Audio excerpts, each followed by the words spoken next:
अच्छी बात है। असल में जिसने हकीकत को नहीं मानना होता ना, जो खुली आंखों से सामने हकीकत होती है, जब वो नहीं मानी जा रही होती तो फिर ख्वाबों के सहारे लेता है बंदा। ये बात मेरी याद रखना। ख्वाबों ख्यालों की दुनिया जो है ना, इसमें आप कायनात की जिस मर्जी बड़ी से बड़ी हस्ती को मिल लें, वो अगर तो वो आपकी कोई उन्होंने ड्यूटी लगानी है, अगर कोई ख़ास बात है, ठीक है, मैं नहीं कहता वो ख्वाब सच्चा है, वो आपकी तलब है, फड़क है, लेकिन आप ये ज़रूर सोचें कि अदरवाइज़ आपको क्या, किस लिए वो क्यों कहने आए या किस लिए आए या क्या चक्कर है। क्योंकि कि जी मेरी तो ख्वाब में फ़लाँ नबी करीम सल्लल्लाहु अलैहि वसल्लम का एक बीबी हैं, अब उनके घर वाले उन्हें मेंटल हॉस्पिटल जमा करवाते फिर रहे हैं या घर में चेन डाल के रखते हैं। वो बज़िद हैं कि उन्हें 7 बार नबी करीम सल्लल्लाहु अलैहि वसल्लम की ज़ियारत हुई है, और इस बात से वो बात शुरू करती हैं और किसी की बात सुनने से पहले वो डांट डपट भी लगा देती हैं कि तुम मेरा लेवल देखो कि मेरे पास वो 7 बार आए हैं और तुम लोग मेरी बात सुनो। लेकिन जो कुछ वो कहती हैं, अगर उनके घर वाले मान लें तो मुल्क वाले भी उन्हें मुल्क से निकाल दें, ये जो कुछ भी वो कह रही हैं, ठीक है। अब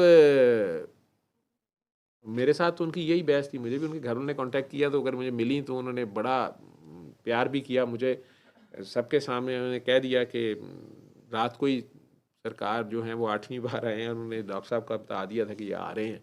लेकिन जो मेरे लिए ऑर्डर्स दिए थे उन्हें, ठीक है, तो मैंने कहा जी मुझे तो उन्होंने बिल्कुल अपोजिट बात की है, तो ये आपके समझने में मसला है, मेरे समझने में मसला है। तो उन्होंने कहा कि आपके पास तो आज ही एक बार आए हैं, तो मैं अब चुप, मैंने कहा जी मेरे तो बस दिल में ख्याल आया, मुझे उस तरह तो नज़र मेरी औकात नहीं है। उन्होंने कहा नहीं नहीं आप तो बहुत जूनियर है, मेरे पास 8वीं बार आए हैं। फिर मैंने कहा जी अबू जहल आपसे बहुत जूनियर सीनियर है, उसके घर तो चल चल के जाते थे, लाइव ज़ियारत होती थी उसको, खट्टा किया उसने, मिला क्या उसको, वो चल के जाते थे उसके पास, वो सामने बैठते थे और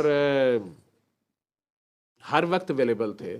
13 साल तो मक्का मुकरमा में बेइज्जत के बाद उसी के साथ उनका मेन कह लो कि मुज़ाकरा रहा है, उससे बार बार उसे ऑफ़र करते रहे हैं। तो उस सारी ज़ियारत के बावजूद और उनके कैरेक्टर को भी सामने रखने के बावजूद वो कुछ नहीं ले सका। फिर वो सोच में पड़ गई। तो मैंने कहा जी आप सोचें कि आपके पास बार बार उन्हें क्यों आना पड़ रहा है, अब किस बात को आप नहीं मान रही हैं, ठीक है। लेकिन